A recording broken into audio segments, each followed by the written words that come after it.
Merci de nous retrouver pour Instant Vérité.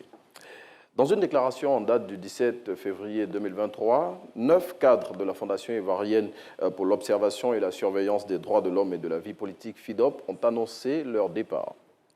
Raison évoquée, un chapelet de griefs contre le premier responsable de la FIDOP. Depuis, le mis en cause n'a eu aucune réaction officielle sur la question. Ce sera chose faite aujourd'hui, car pour comprendre cette situation, Instant Vérité reçoit Dr Boga Sako Gervais, président de la FIDOP. Bonjour, docteur. Bonjour, cher ami. Merci d'avoir répondu à notre invitation pour faire la lumière sur cette affaire qui a fait les choux gras de la presse nationale récemment. Dites-nous, pourquoi certains de vos collaborateurs ont quitté le navire FIDOP depuis le 17 de ce mois? D'abord, je voudrais saluer les premiers responsables de la télévision, la RTI, c'est notre maison, voilà, puisque nous sommes tous ivoiriens, c'est notre télévision. Je voudrais saluer donc le directeur général qui m'a reçu quand je suis revenu d'exil, oui. Mais également je dois avoir une audience avec monsieur le ministre de la Communication pour aborder un certain nombre de sujets.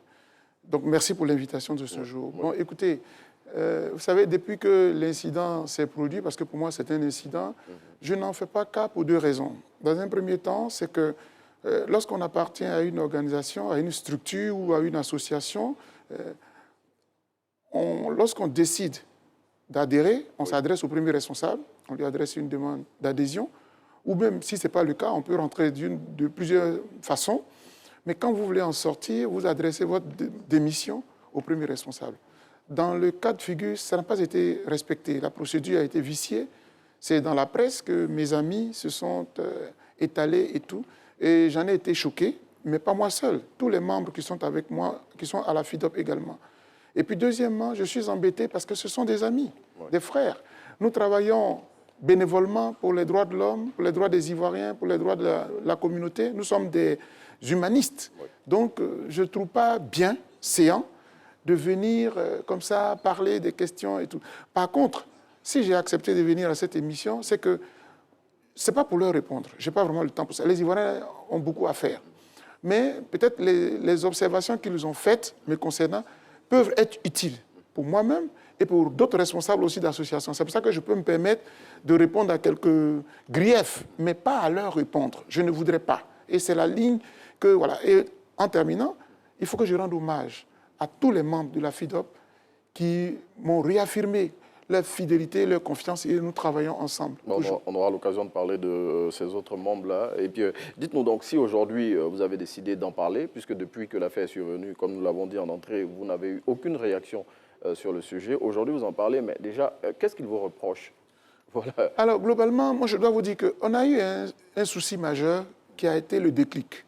Moi, j'arrive d'exil après 10 ans, le 9 juillet 2021. Et Dieu merci, je remets en marche la FIDOP au plan national. Parce qu'à l'extérieur, la FIDOP existait toujours. Mais sachez qu'en partant en exil, je n'avais que le récépissé de dépôt des dossiers qui m'a été délivré le 1er avril 2009. Donc la procédure administrative n'a pas pu se poursuivre jusqu'à ce que je parte en exil à cause de la crise de 2010-2011. Oui. Je reviens, on a un siège, Dieu merci, je contacte des donateurs, on a un siège et tout. Maintenant, on se cotise pour payer le siège. C'est compliqué. C'est là où même il y a un problème. On dit qu'il y a trop de cotisations. Bon, le siège fait 400 000 CFA. Avec les charges, on est à peu près 500 000. Donc, chaque fin de mois, il faut se cotiser. Mais nous sommes quand même dans le bureau près de 56 personnes. C'est tous les membres de la FIDOP qui mettent de l'argent pour et donc, vous gériez les charges. Moi qui, en créant la fondation, qui ne voulait pas avoir de donateurs étrangers, je me vois dans l'obligation de postuler à des projets pour qu'on ne puisse plus cotiser. Donc c'est l'argent qui est le nerf de la guerre. Oui, quelque part. Oui, dans leur grief, là, je crois qu'ils en ont parlé. Donc, au moment où on veut faire maintenant les dossiers, voilà qu'on n'a pas les textes. Le récépissé, je ne l'avais plus. Donc j'envoie le membre à la préfecture pour qu'on nous donne un duplicata. On dit non, deux choses. Un, on n'a plus l'archive, vraiment, depuis qu'il y a eu la crise, la guerre. Mais ensuite, votre récépissé de dépôt, là, il n'a de validité que de 2 ans. Donc, reprenez tout à zéro. C'est en ce moment que je demande à tous mes amis, venez pour qu'on reprenne. Bon, les 9 amis n'ont pas voulu, ils ont voulu que, préalable, faisons un bilan, faisons ceci. Moi, j'ai dit, mais on n'existe même pas en droit.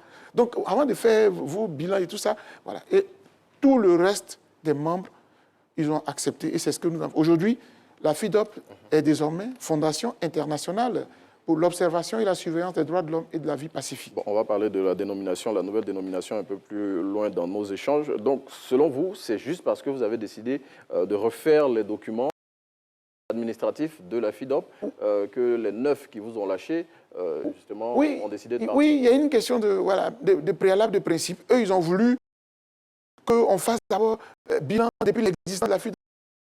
Je dis, mais ce n'est pas de ça qu'il est question. On n'a même pas d'existence légale. Pour moi, priorité absolue, on arrête tout. C'est comme si en fait, on faisait une nouvelle assemblée générale constitutive. Parce que l'autre, on n'existait pas en droit. Donc voilà. Mais, docteur, pour ceux qui sont partis, ce n'est pas ce que vous évoquez qui est la raison de leur départ. Pour eux, selon eux, l'un des griefs qu'ils ont contre vous, c'est que vous avez dévoyé les missions de la FIDOP. Oh, enfin, ça, vous avez d'autres intérêts maintenant, selon eux. Non, enfin, il n'en est rien. Vous savez, même le dire, c'est faire une insulte à tous les membres de la FIDOP d'ici et d'ailleurs, des hauts cadres. Et je ne parle pas dans le vent. Je veux dire, je vais vous révéler ceci. Parmi les membres de la FIDOP, vous trouvez que j'ai un des membres qui a été mon professeur en première année d'université. Oui. Il est professeur titulaire d'université, l'université de Bouaké, où j'enseigne moi-même. Ce haut cadre-là, vous pensez que quelqu'un peut le manipuler? Non. Il y a seulement que, quand je quitte l'exil pour rentrer en Côte d'Ivoire, j'adapte notre lutte à la réalité du terrain. C'est quoi la réalité du terrain? La réalité du terrain, c'est que la Côte d'Ivoire est fatiguée des guerres, des crises, des propos, des invectives. Les Ivoiriens, dans leur globalité, je suis d'Ivo, j'ai fait un peu le tour, les gens veulent aller à la paix. Donc, si tu es un leader d'opinion, regarde le contexte dans lequel tu évolues. Tenez-vous bien. Quand je suis arrivé en Côte d'Ivoire, aujourd'hui, on a obtenu un certain nombre de résultats. Même le président Laurent Gbagbo, l'ex-président, aujourd'hui, tous ses avoirs ont été dégelés en tant qu'ancien président de la République.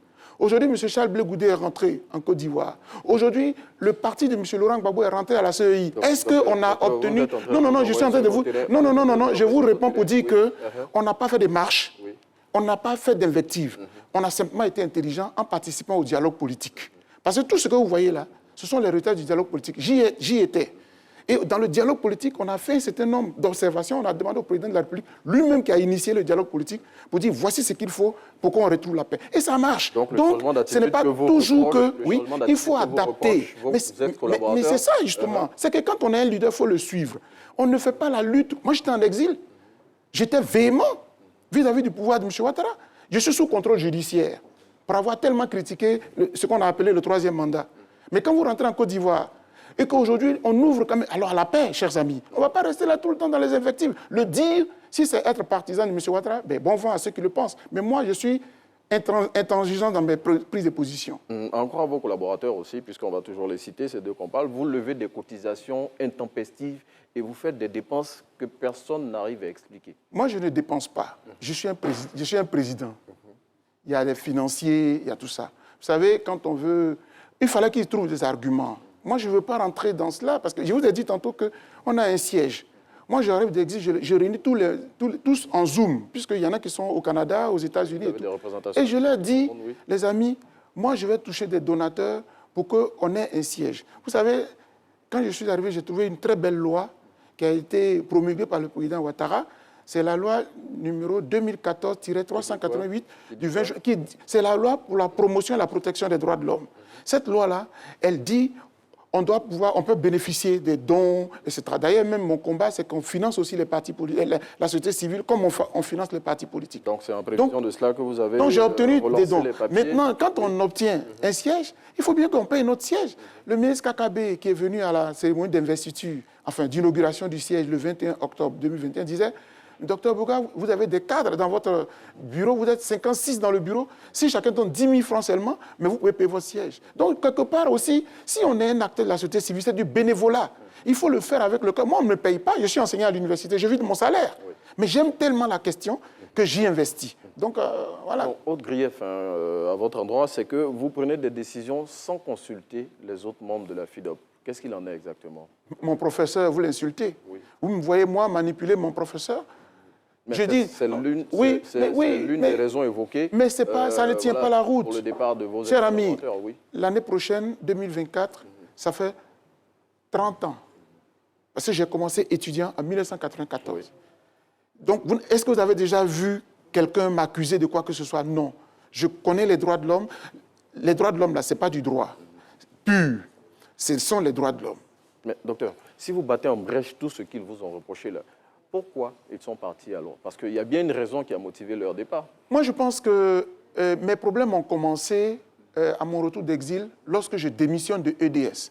Ensemble pour la démocratie et la souveraineté, qui est la structure que nous avions créée pour défendre le président Laurent Gbagbo et le ministre Blaise Goudé en exil. C'était un instrument que nous avions. Je suis membre fondateur. Et j'étais même le représentant, le responsable de la démocratie et des droits de l'homme. Depuis que j'ai démissionné de là, mes amis d'hier ont considéré que j'ai été acheté, j'ai vendu la lutte, etc. Donc vous êtes victime d'une cabale politique. Oui, et puis parce que justement, au sein de la structure des droits de l'homme, il y a toutes les sensibilités politiques. Et j'avoue qu'il y avait beaucoup de sensibilités proches du président Laurent Gbagbo.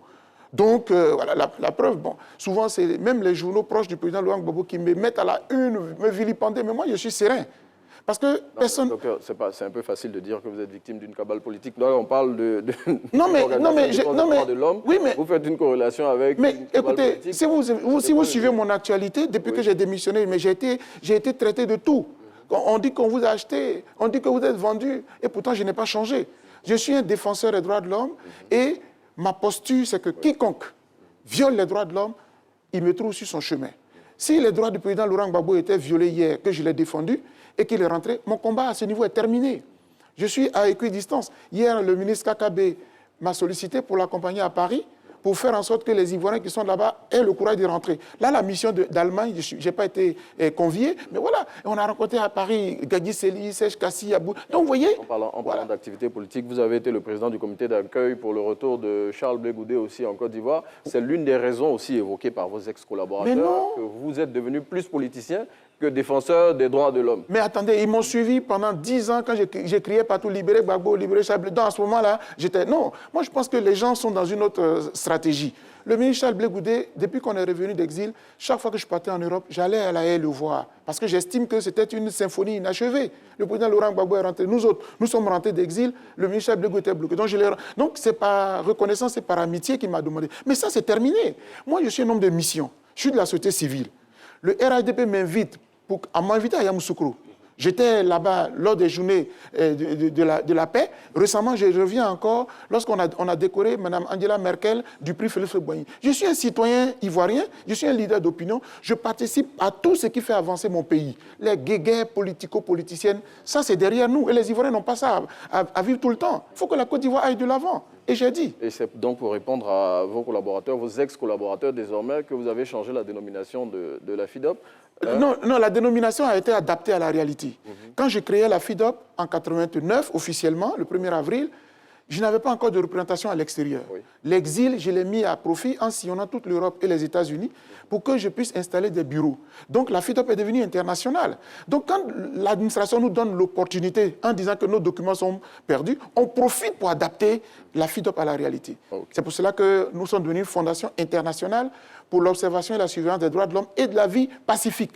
J'ai enlevé vie politique parce qu'on me confondait trop aux politiques.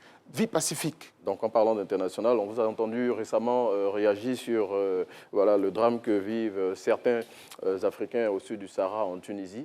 Oui, mais c'est vraiment l'actualité et je voudrais vraiment, en profitant de votre micro, pour interpeller, lancer un appel au président Saïed de la Tunisie. Les Sud-Sahariens africains sont aussi des Africains comme les Maghrébins. Et la façon dont nos compatriotes sont traités.